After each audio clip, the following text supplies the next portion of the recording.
Hey, welcome back to another interview on 1980s Now. My name is Will. Our show is a weekly examination of the importance of 1980s pop culture and its influence today. And boy, we've got a guest today that completely exemplifies that idea that something he did in the 1980s continues to influence musicians today. If you want to hear the full episode that this interview was featured on, check the show notes. There's a link down there below. Hey, so regarding our guest, he's the singer, songwriter, and composer who in 1982, along with Kurt Larson and James Cassidy, founded the influential synth-pop group Information Society. In 1988, their band's self-titled album raced up the US Billboard 200, where it peaked at number 25, and, get this, was certified gold. But even before their ubiquitous hits, including What's on Your Mind and Walking Away, you know those, before those filled the airwaves, their unique combination of electronic music and vocals had already begun to define the sound of dance music that ultimately dominated the dance clubs. Hey, please welcome to the show, Paul Robb. Hey, Paul. Happy to be here. I am thrilled to speak with you. I've long wanted to speak with you probably since I started doing the show, and because I'm a fan, and I'm a fan of, I'm a genuine fan back from the 1980s because, for a number of reasons. One, because I was into electronic music, because I was an aspiring composer, and I had my little Casio keyboard, and because I was a DJ throughout the 1980s too. As a young person in the earlier 1980s, I was really ambitious, and I think at 12 or 11 years old, I started DJing, and so when your music started to break, I was already, playing it at parties and dances and clubs. So thank you so much for joining us. I've heard you talk about some of your early influences, and quite honestly, I don't know what's the word for discriminating against people who are not from the East Coast. I don't know if there's an ism for that or an ist for that, but thinking about all the great bands that came out of Minneapolis, um, you cite instead these European groups like Kraftwerk and the Normal and Fad Gadget. Yep. And my first thought was, how does someone in Minnesota even find out about those groups? Well, it's a good question, and there is a certain type of person who well, I mean, I should back up and say that back in the day, when we were young and influenced and spun, cultural sponges, we didn't want to have anything to do with what surrounded us in the Sure. in the milieu that we grew up in. We wanted to be different from that, and we wanted to hear different things from that. And luckily in the 80s, and this was a residue from the 70s, I guess, maybe even the late 60s, but there were a whole network of independent record stores. Sure. And these record stores made it their business to import a lot of weird stuff from Europe and sometimes Asia, but mostly from Europe.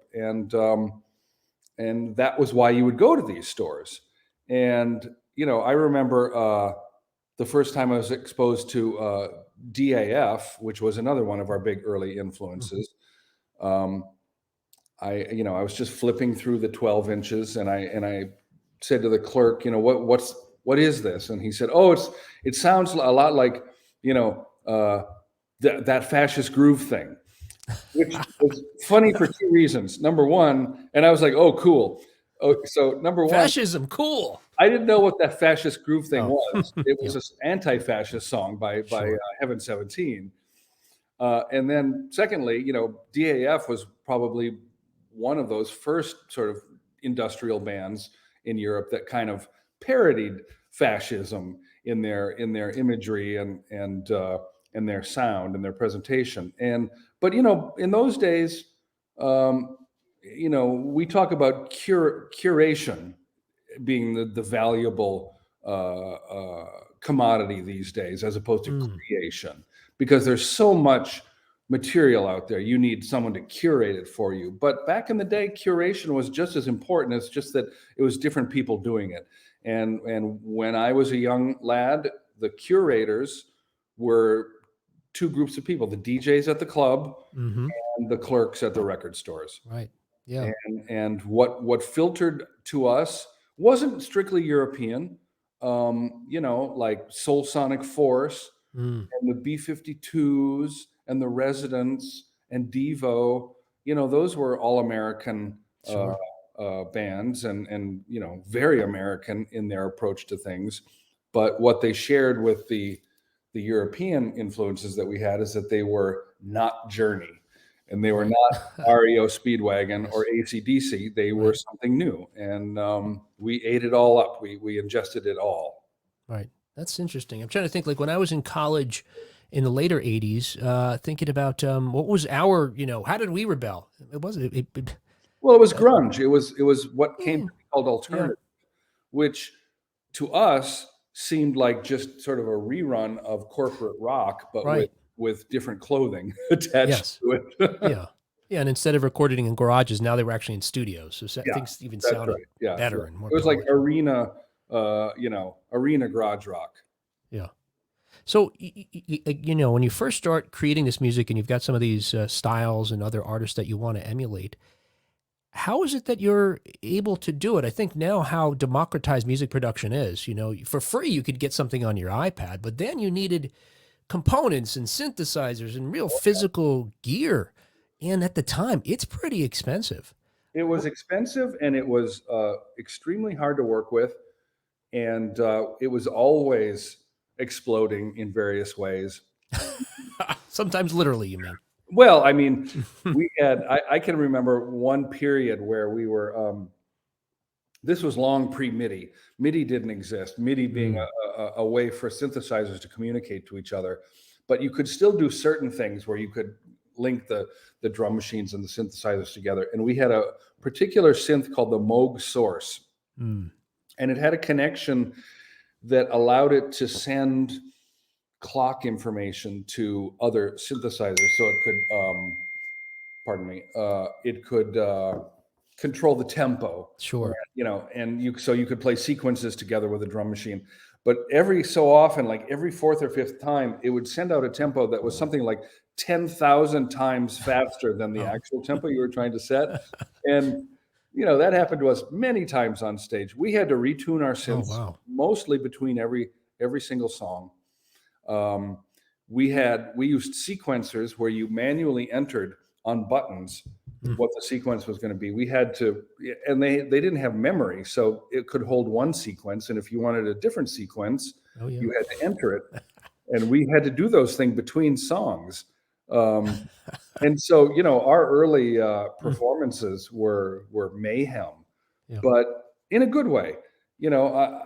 I've often said that in our early years, we were a punk band, despite the fact that we didn't wear flannel shirts and we didn't play guitars, but in every other functional way that defined the punk movement, we really fit in. We were all about DIY, and we were all about sort of, looking down on technique. We just felt like we didn't need to know how to play instruments. That wasn't the crux of emotion in music. And we were all about confronting the audience and breaking the fourth wall and all those things. And so the mayhem that happened as a result of technical limitations was just all part of the aesthetic. Wow, I never would have thought about that way. And folks couldn't have appreciated how organic your performances were at that point. Well, some people did. It was what was the term from Spinal Tap? Our appeal was more selective. I thought you were going to say a fine line between what is it? Sexy and sexist. So again, at that point though, so you're working with this gear. What is your musical training at that point? Is it just doing your 10,000 hours and absorbing these records and stuff you like? Yeah, pretty much. I mean, we all had musical backgrounds, but they were just a mishmash. I played saxophone in high school band, and my background was mostly jazz music and funk music.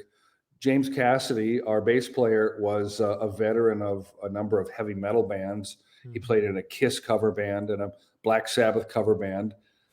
And Kurt was just a choir boy, literally a choir boy. And so, that's what we brought to the project collectively. It reminds me of a little bit of the, sort of the diversity of Duran Duran in that sense, that magic of, was it Nick Rhodes that knew all the technology, and you've got, Andy had the rock edge, and just a fusion of those different talents that created something different and other than their different sources. Well, and speaking of influences, I can remember in the summer of 1984, I had a job working in a parking lot, and I was sitting in the tin shack, and it was about 110 degrees all summer. And Duran Duran had several hits that year. I'm not sure what they were, but "Hungry Like the Wolf" or whatever. It's probably Rio, the album Rio. Rio, yeah. And I just kind of absorbed just studied their vocal harmonies. I didn't necessarily get excited by their instrumentation because I felt like it was a little bit too sort of mainstream for us. But I did like their vocal harmonies and their ability to write a hook. Right. And so that was me sitting in a tin shack in the middle of a asphalt parking lot listening to Duran Duran to get some tips about vocal harmonies.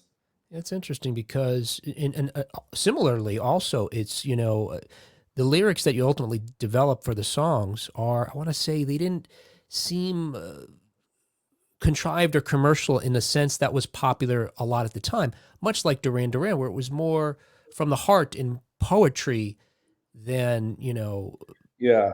Well, this is something it's difficult to explain to people who didn't live through punk and new wave, particularly new wave. But and also it's difficult for people to believe about us who only know us because of our pop music.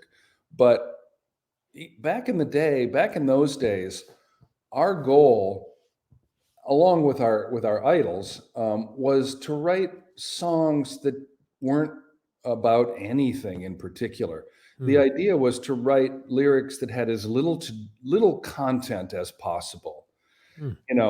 I mean, I was listening to Grace Jones and to like Daniel Miller type acts from Mute and all this very early. It was before there was anything called techno or synth pop. Sure. People tried to use the term machine rock, and the idea was the music was thought to be inhuman, and the lyrics were the aspiration for the lyrics was to be about as little as possible. Wow. I think that's why there was a movie that was a terrible movie, a god-awful movie that cannot be rewatched. And I don't recommend anybody watch it, but there was a movie in its aesthetics that was so incredibly influential called Liquid Sky. Oh, okay. And I mean, if you're an aficionado, you need to watch Liquid Sky. Sure. But there's a song in that movie called "Me and My Rhythm Box." And it to me, it epitomizes what we were going for in the early years of the band, which was this kind of robotic, beyond Kraftwerk. It was like Kraftwerk with throw in some sexual fetishes and some psychological problems, and that's what we were aiming for in the early years. The early years, yeah. Certainly it becomes something different. But before we get there, the story of running in particular reminds me of that. I want to say it's like a tale that's in some managerial book that you get, if you're going to manage an office, tell your employees this thing about stopping 6 feet short of gold. The idea that, you didn't realize what you were just about to score big and you stopped. Right before running blows up in the clubs, the band has disbanded. Yeah, that's true. As a matter of fact, it happened before running. When I initially recorded Running, the band had already broken up. James had gone off to Seattle to find himself, and Kurt had gone off to Vienna, Austria to find himself. And I tried to kind of recreate or resurrect the band with some new people. And one of those new people was Murat Konar, who was a software engineer, right, but wanted to also be in a band at nights. And and his brother, we kind of first his brother Mitat was in the band, and then when Mitat didn't work out, and I called Murat and asked him if he wanted to be our singer, and he brought the song Running with him. And I remembered somebody's advice to me about production, he was listening to some of my demos, and someone said, I've always read that it's best to put the kick drum and the bass line together. Right. So they hit together. And that was, news to me. I didn't have any kind of principle like that, but that's what I chose to do when I was starting to produce Running and create that sound that Running creates. And I must say that it worked. Iconic. And then when Running broke, when it started getting popular, suddenly all the rats came back to the yeah. I'm wondering. Yeah. So is it that you had tried long enough and you thought, what are we really doing with this? I got to get a real job. But then, there's potential for this dream. Let's get back together. Yeah. Well, and it was what happened was that it was the transformation of from InSoc, the local art, confrontational Dada electronic music project, to Information Society, the potential pop band. And it was, that dynamic or the dissonance between those two things, in the project lasts up until this day. Kurt Larson, our singer, would still, aside from all the things that he's gained from being in the band, aesthetically, he would still rather be the local artsy, confrontational, avant-garde electronic act. It's interesting you tell that story about when the band split up and Murat's a software engineer. And I remember this, I don't remember where I got this from, a magazine or some kind of folklore surrounding the band. And it probably wasn't a story that came out till, I want to say your first, album with Tommy Boy. But that this band is all nerds and computer geeks and they have office jobs. And I remember me and my friends feeling like they're us. Like this is the first representation of us in music. We're not rockers. We're not punk rockers. We're never going to do that, but we could program a synth. And maybe that was part of the origins of that story because, again, that's something that stayed with me for, 40 years now or 35 years. It's absolutely true. And I mean, that's kind of ties in with what I was saying about, the punk aesthetic. It's like, there are multiple ways to rock out and they don't always involve long hair and 6 strings on a guitar fretboard, and that's what Kraftwerk taught us all. They're the godfathers of us all. Right. And that's, I remember the first time, literally a revolution in my thinking. I saw the first time I saw a Kraftwerk album was when I was in 10th grade, and it was The Man Machine. It was the famous picture of them in their red shirts with the lipstick and everything. Right. And I was listening to jazz and like prog rock at that point. And I remember looking at that album cover and saying, "What the fuck is that? Look at those freaks!" And by the next summer, when their next record came out, Trans Europe, it was like I was their number one fan. It was like they were my holy grail. Yes. And so, between them and Gary Newman, that's kind of what sold me on electronic music as a viable path.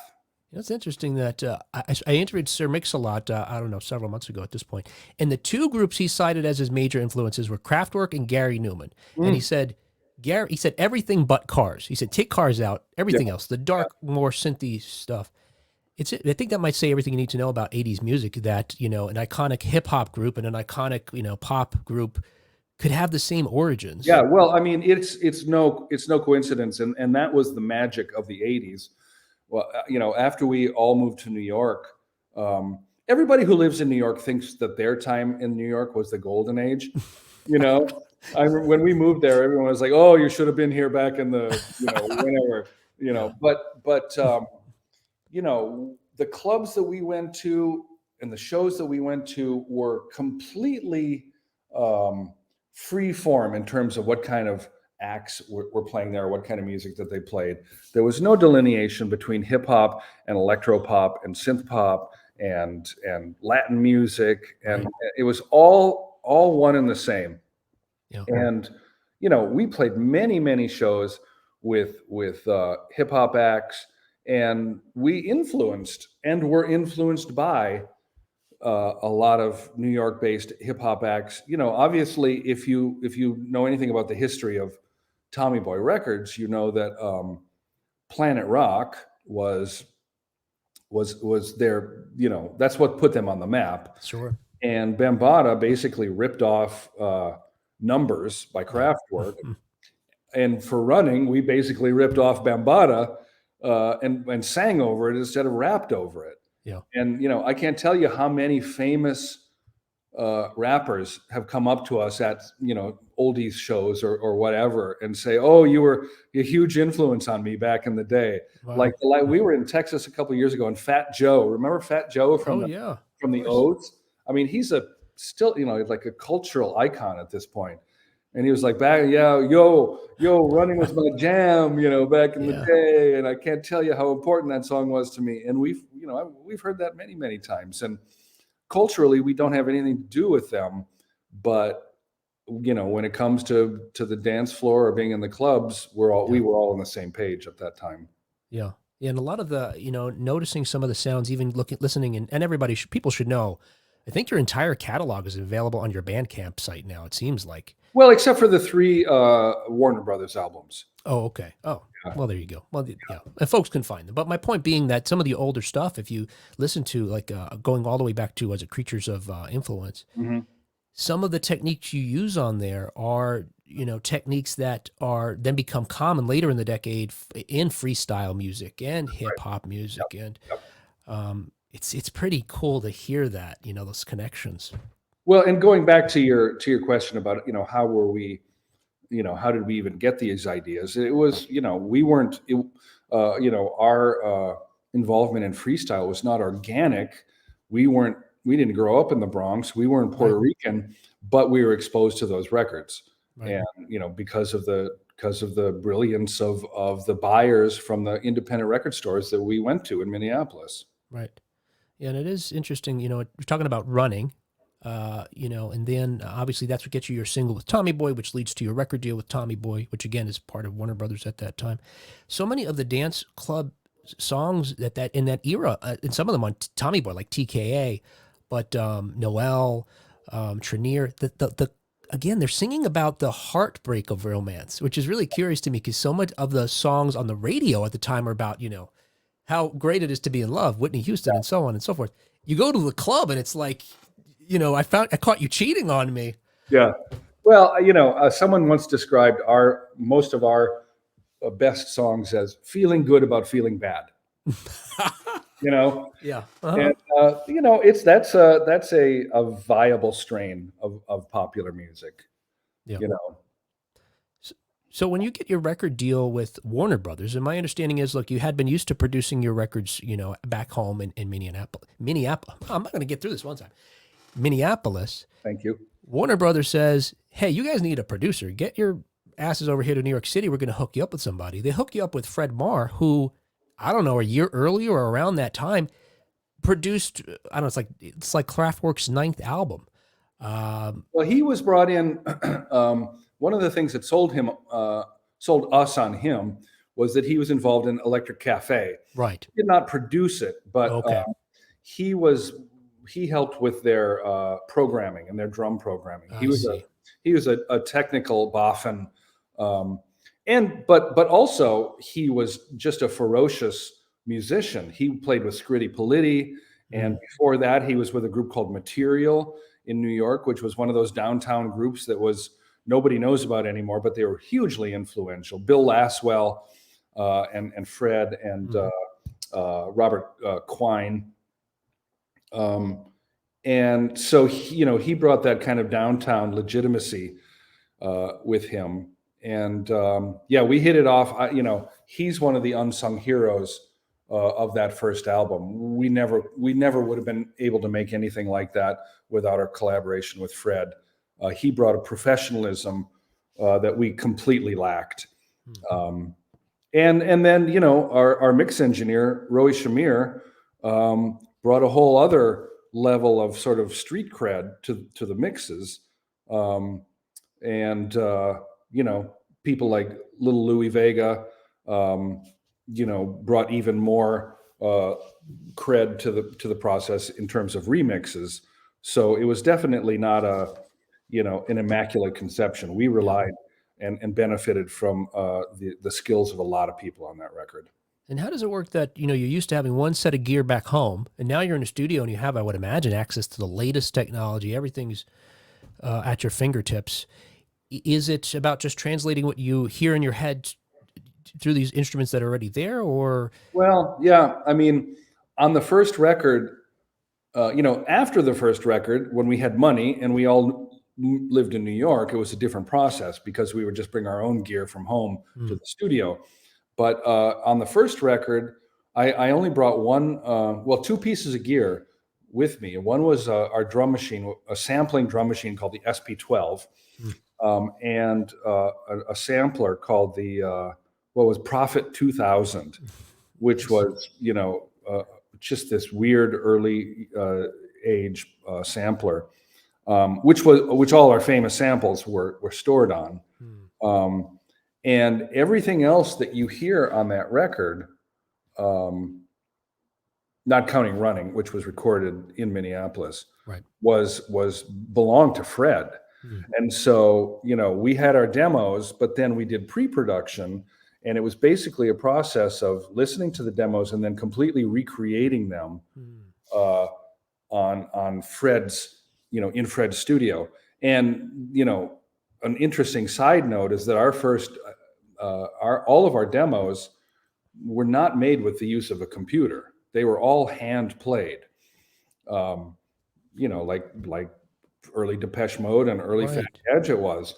We had some sequencers, but that's it. So we could sync a drum machine and one bass line together, Right. and then everything else had to be put on top by hand.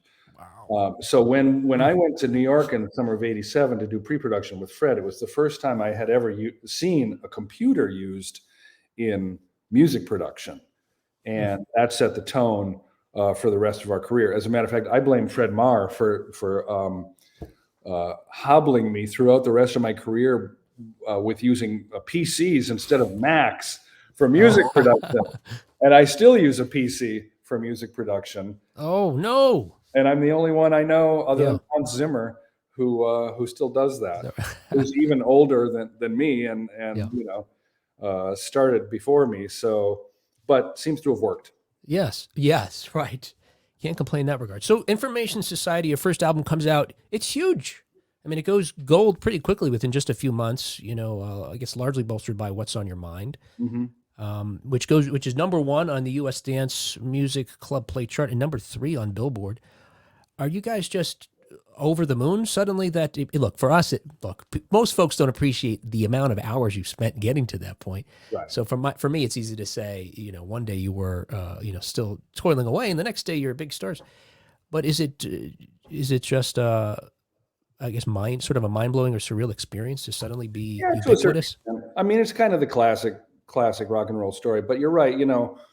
That overnight success came after 5 years of toiling in the salt mines. Yeah. I mean, it did go gold very quickly, but it would have gone platinum if the record company had pressed more albums. That was our complaint at the time. So we would go to in-store appearances and there would be a line around the block of people who wanted to, take their picture with us and get a signed album. And there were no albums in the store. Oh boy. Wow. So that was, kind of the story of our career. Actually, we coined this term info luck. Like everything that bad that can go wrong definitely happened to us. But yeah, it was a level of success that we were not at all accustomed to. And also we were so headstrong that it was very difficult to manage us. Like, we wouldn't let anyone style us, in terms of hair and clothing. So like, if you look at those early videos, we're wearing only what we wanted to wear. And like, they would bring in choreographers and stylists and stuff like that. We were just such little prima donnas about it all. But you need that confidence to get to that point in the first place. And I think that, for us, it was like a roller coaster ride, and you can enjoy it or you cannot enjoy it, as the case may be. But to have a really long-term career, you need to learn how to take control of that roller coaster and steer it for yourself. And that's something that we did not learn to do. Right. Yeah. I would never would have guessed the thing about the styling because you had such a particular look.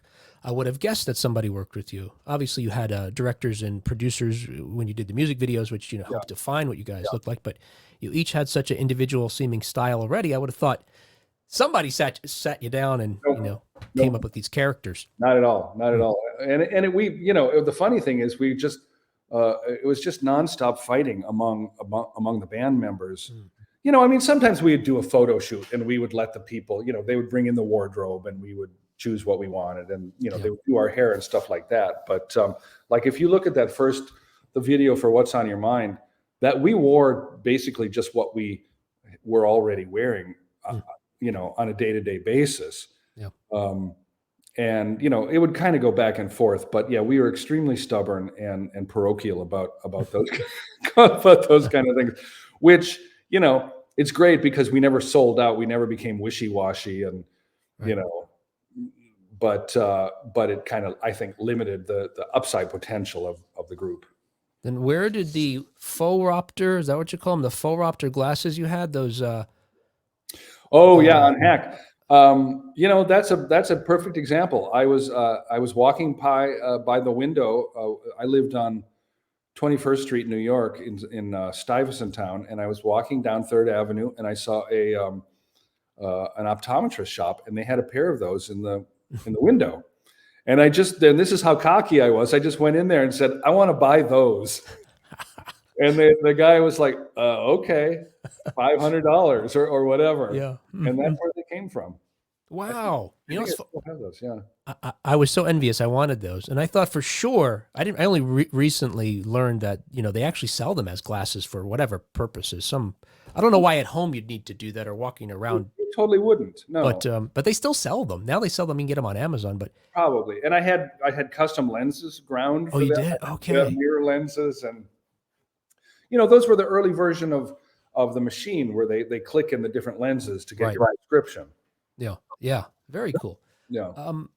So look, part of what we talk about on our show is how influential the 1980s and synthwave, let's say, as that category. I don't know that I'd say information society is synthwave. Information society is really sort of, exceeds the bounds of any particular genre because it's sort of a Venn diagram of so many different things. It's sound.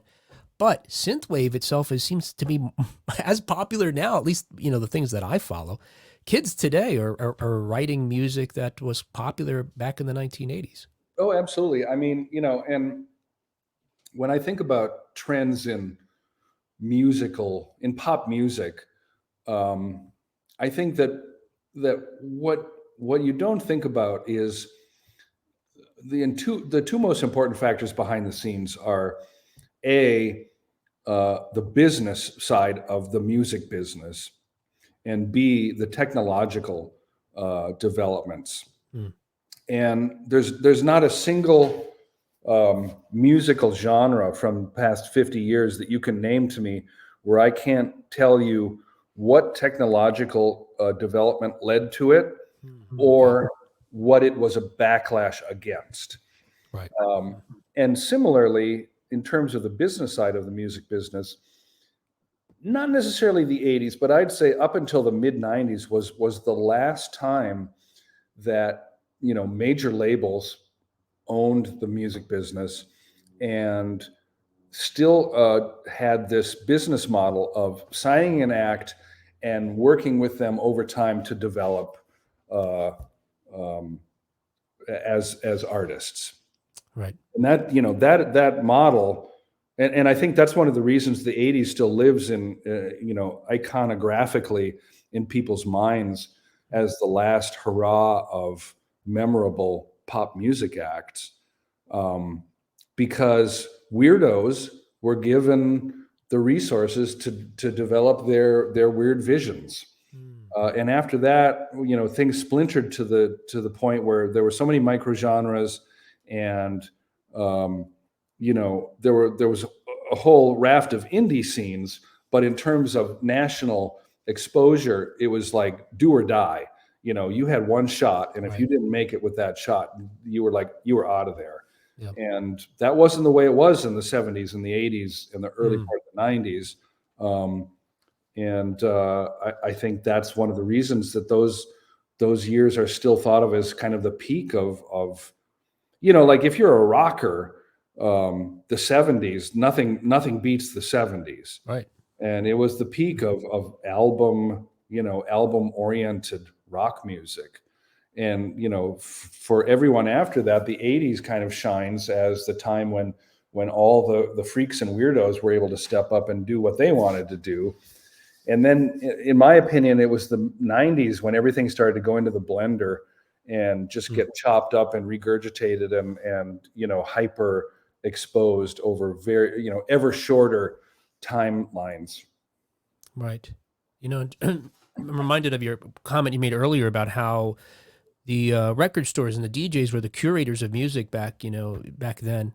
And sometimes they were the same person. I know the record store I went to was like a DJ at a club, so he could certainly tell you. Oh, yeah. Oh, absolutely. And I mean, early in the day, early in the years when we were in New York, we had to pay homage to the record pools and to the 12-inch dance music stores and stuff. Right.